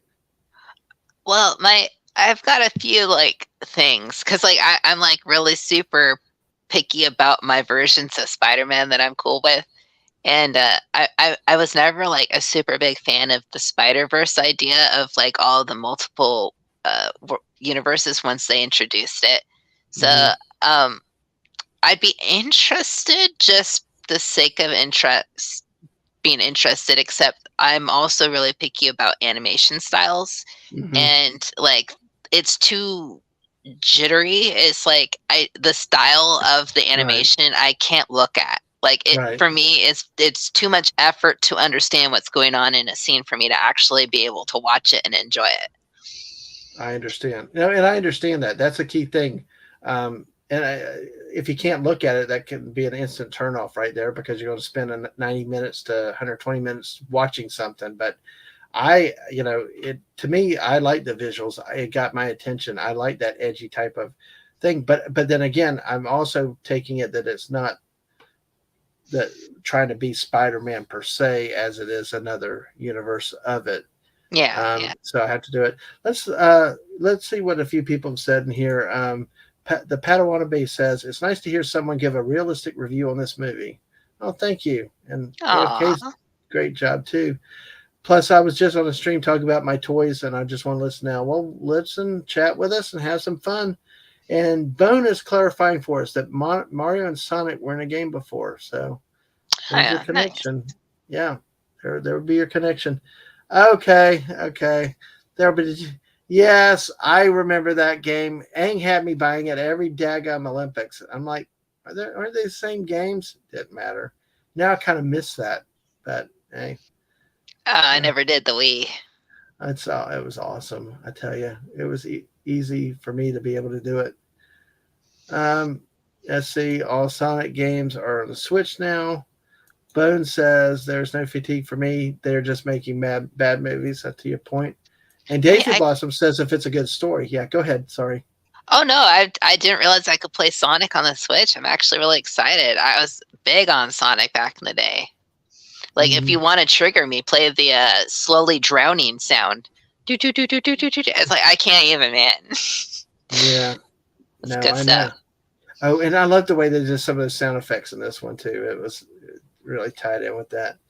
And and I tell you, and whether it's woke or non-woke or whatever else, there's just so many messages in these movies nowadays for whatever, whether it's Marvel or any other franchise. Sometimes I think so many get so involved in quote whatever they want to preach or message that it's like, that's why I love this movie and Cocaine Bear. I truly had a brain dump, and I didn't have it. They were both just silly, nasty popcorn fun movies, and that's what that was awesome that I saw. Lisa gives it 3 out of 5. Oh my! Yeah. So yeah, it's that's like cool. Everybody. I know that is technically what people often go towards is like it's message and it's woke and blah blah. But what all of that equals is bad writing. Yeah. So like good writing wouldn't be like that. Like period. Yes. That's why I kind of refer to it as bad writing, just like so I don't like trigger people with the words that will like scare them away. But it's like the same thing, right? Because if you're a good writer and you want to tell a good story, it's not gonna be that way. Exactly. And see, stunning hits here with it's bad writing fatigue. And I agree, the MCU didn't screw everything up with Endgame. Yeah, Endgame kind of did a lot of things with it too, and also give a faithful adaptation of X-Men and Fantastic Four, and if they continue the story properly, would still be booming. Yeah, I agree. Good movies, good script, good action. That if you do that, it's just people keep coming and watching it. And I think that Sonic and Mario show that because those franchises have been everywhere for forever. And Daisy Blossom saying she thought it was an interesting trailer. Yeah. Absolutely. So let's see what we got here. I was getting flashbacks to I don't know if anybody watches Rick and Morty, but there's a place where all of the Ricks and Mortys converge from all the different universes, and I was having flashbacks when I saw that trailer because it very much is like that. Yeah, Oh, I yeah. got you. Well, Stunning was the champion of the Wii bowling in the house. Get strikes while you're in the other room. Yeah, that thing could go a long way. So Did you lose any TVs along the way, or did you get a wrist strap? my kid always lectured me about wearing the wrist strap, and I'm like, no, I don't. Won't throw it. So, oh man, Bowsette said Sonic 1, 2, 3, Mania, Origins, Forces, Frontiers, and Sonic Team Racing all on the Switch. Nice. Sonic 2 was Awesome. my favorite. And Sonic Colors. And Daisy thought Wii bowling was an amazing game. I loved the Wii. It made it so much fun.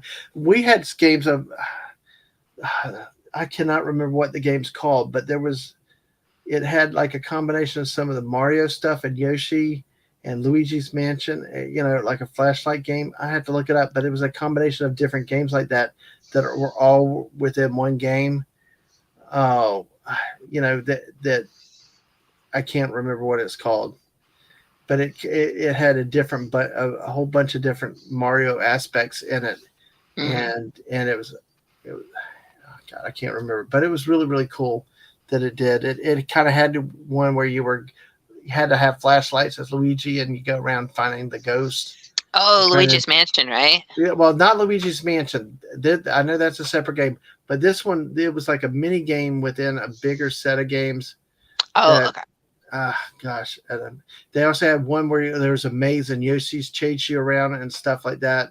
And hey, Thomas. Hey, hell to the Guilt Man. Welcome. Hey, Thomas. Welcome. What's up? Good to see you. Yes. And Stunning says that he handled the Wii responsibly. So yeah. And Bowsette has Sonic 2. So that's cool. Let me see if I can find that game real quick. Yeah, I played the crap out of that one. Yeah. It was weird. As a kid, I rented a lot of games. I didn't own a lot, but we every weekend we would basically pick something up on Friday, and our parent would let us play it all the way through Sunday, and then they would drop it back off. So I played a lot of games, and but I actually had Sonic 2, so I could actually play that one. Yeah. Oh my gosh. Yeah, I do not. This is what's bugging me now is it was like one of those, because I think one part of it had some of the I don't want to call them the village people, but the Tom Nook, what is that game? Animal Farm? No. Animal Crossing. Animal Crossing, yeah. They had Animal Crossing parts. It like combined a bunch of those things together, and it was like, and I may be running games together, but it was really a great thing that we played for many evenings. All four of us could play with the Wii. And it was really, and that's what I think a lot of the Sonic and the Nintendo's done is like all those games, they put them in different formats where you could come together as a family and play it together and do stuff like that, So, Guilt Man says, I love the Mario Brothers movie, but Chris Pratt's voice as Mario didn't really fly with me. I thought this explanation was BS, and Seth Rogen's voice as Donkey Kong I didn't like. And there's a fair points. I mean, there's definitely fair points. I think if anything, that's AFK. That is probably the one thing in this movie that both of us felt like if there was a area to pick on, it was probably in the voice acting. Yeah, it's very tough to pick, and I think this also, like, obviously, I don't think that if you just look at him as a voice actor, if you take away the name, right, I don't think it was a very emotive voice. It wasn't a bad voice, but yeah, I definitely think that, yeah, I mean, like, it wasn't bad voice, so it didn't kill it for me, but I agree in the sense that, like, a voice that doesn't fit will throw something off a little bit. So at least that's what I feel when it comes to that. And I think that, again, like, Jack Black did a great job at hiding his who he is in the voice. Like he is emotive. I think that is how he can get away with it, and how he's actually really good at it. Because like when Jack Black sings, he like gets into it. He like emotes with his body language and stuff. So like I can totally envision in my head when he's saying the things he's saying as he's voice acting, he's doing the exact same stuff. So I think he was definitely super awesome. But yeah, I don't know.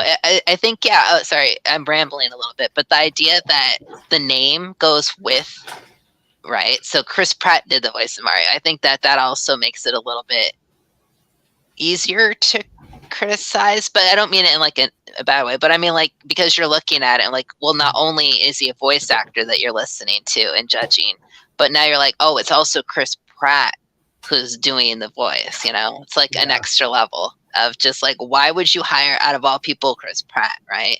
And then people will start listing off other actors that could have done it. And then in my head, I'm like, well, no, you just need to go back to voice actors. So it's a slippery slope. Exactly. I was just looking at something, and we got the Wii U, we got Sonic Lost World, Super Mario 3D World, Yoshi's Peaches, Woolly World, Peaches, Super Mario Maker. We got all kinds of those games, Mario, all kinds of things there. And I found the game because I turned around. I realized the games are in here with me.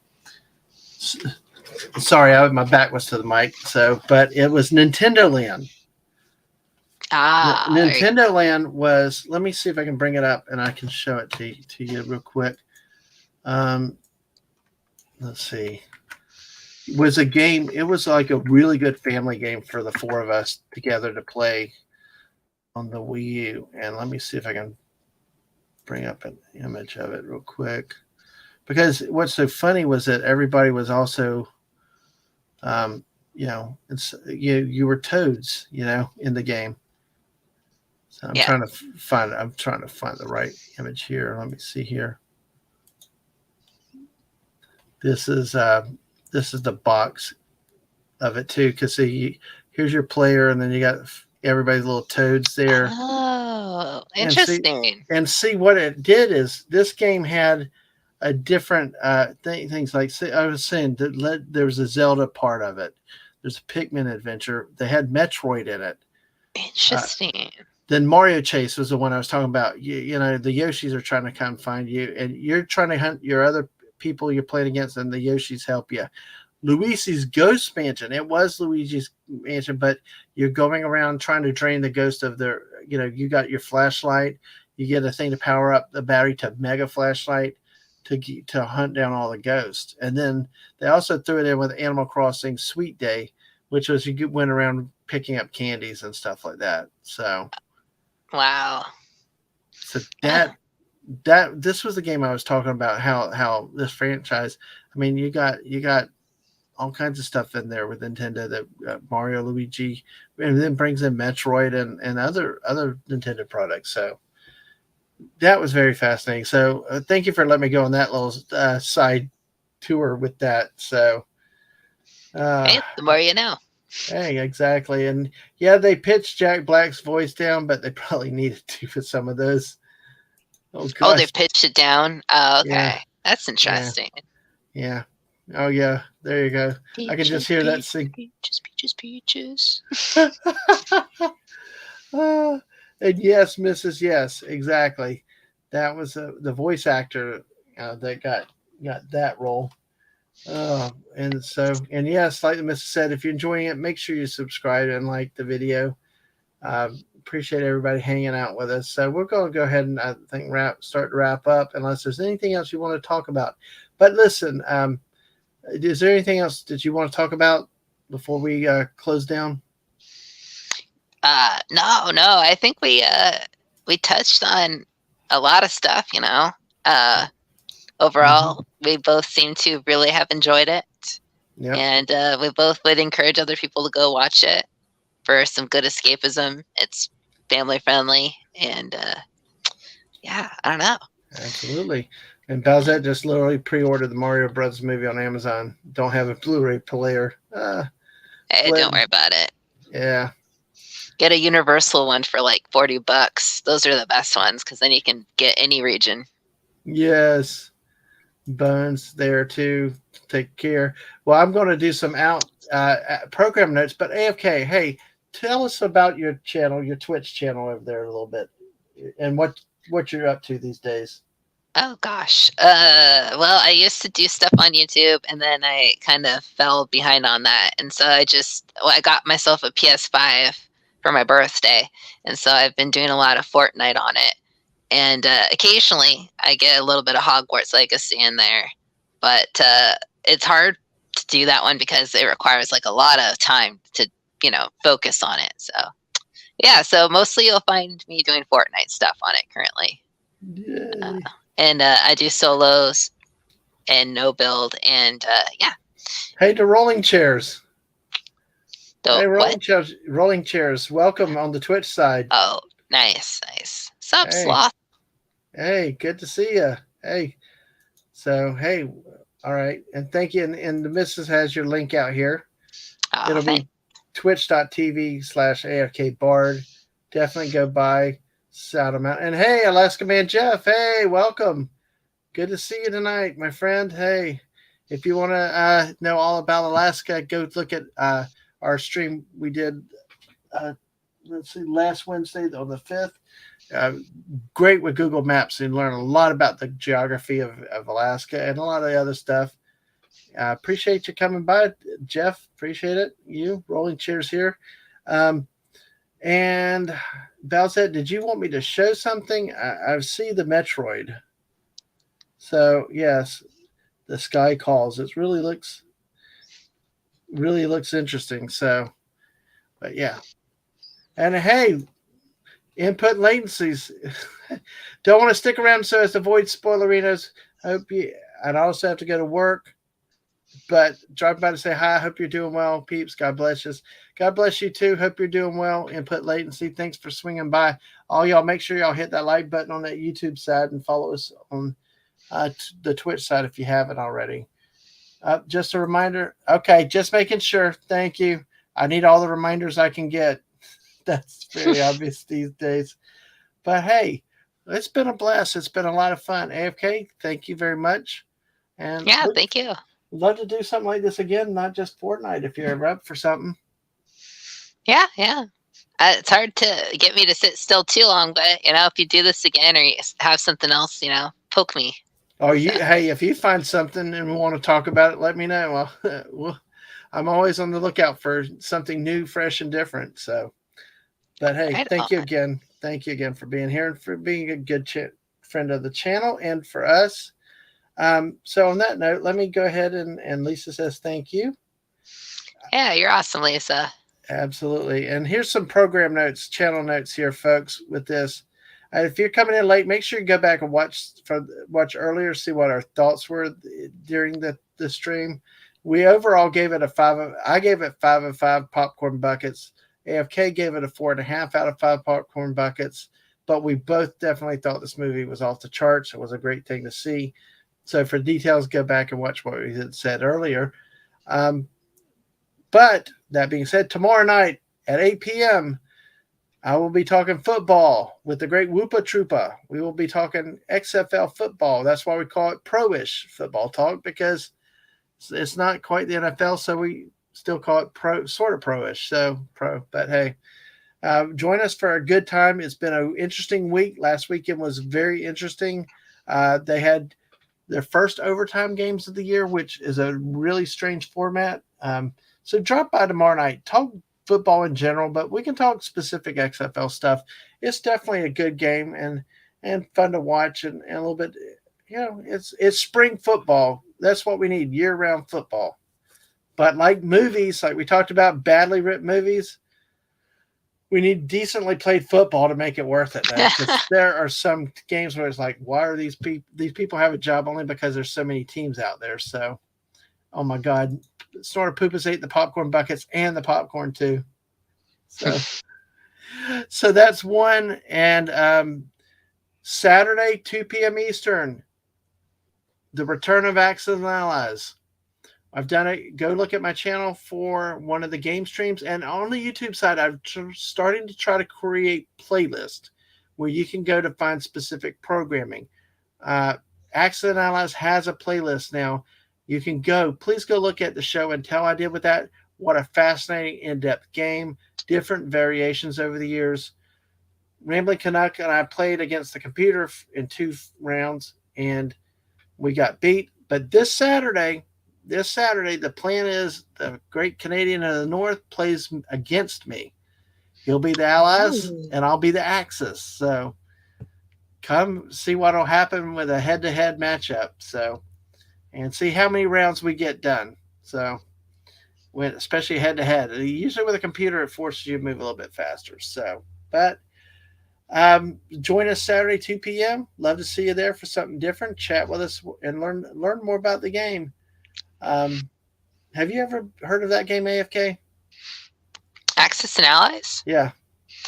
Yes. I don't think I played this one in particular, but I've played other games like it, where it's kind of like Risk or something, right? Where you're more or less making deals and stuff, or is it kind of like Civilization, or I don't know? It's something like that.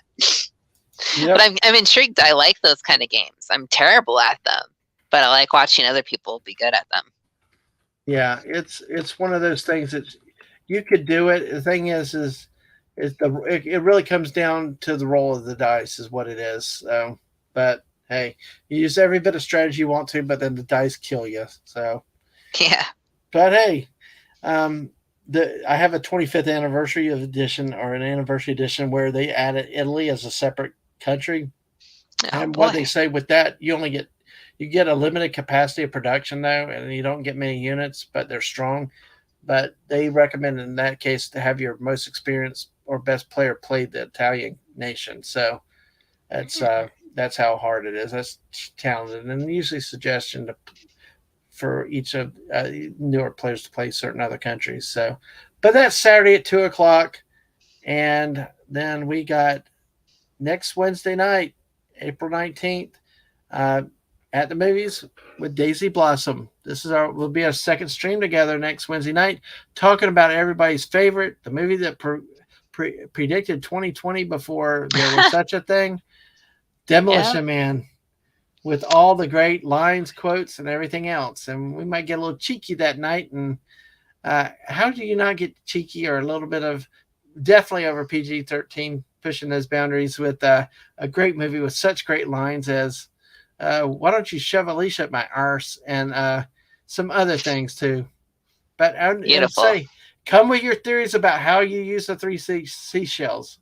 I know we're dying to know if anybody's figured that out yet. I'm sure they've tried. I don't know. It sounds painful in any event. But all right. Well, that definitely a good time for that. But as always, go back, look at my streams and videos on twitch.tv, DadmanWalking55, on youtube.com, DadmanWalking55. And as I said, I'm starting to make some playlists to help you be able to find things by topic or stream type. It'll be a work in progress, but bear with me. Thank you, though, for your patience. But as always, keep up with the latest. Hit those notifications on your Twitch and hit the bell on YouTube so you get the notifications when we do go live. But follow me on Twitter at DadmanWalking55 to see the latest and see when I put stuff out there, because you never know if there's an impromptu stream too at any moment. So with that being said, thank you again, AFK. It is a pleasure. It has been a lot of fun tonight, and we've gone 2 hours. Oh boy! Wow, I wasn't sure how long we were going to begin with, but it's a great conversation with a friend, and with friends out in the chat. And you guys in the chat were on fire, and y'all always make it a special time and a lot of fun. So, on that note, everybody, y'all take care, have a good one, and we will see you later. Bye. Bye.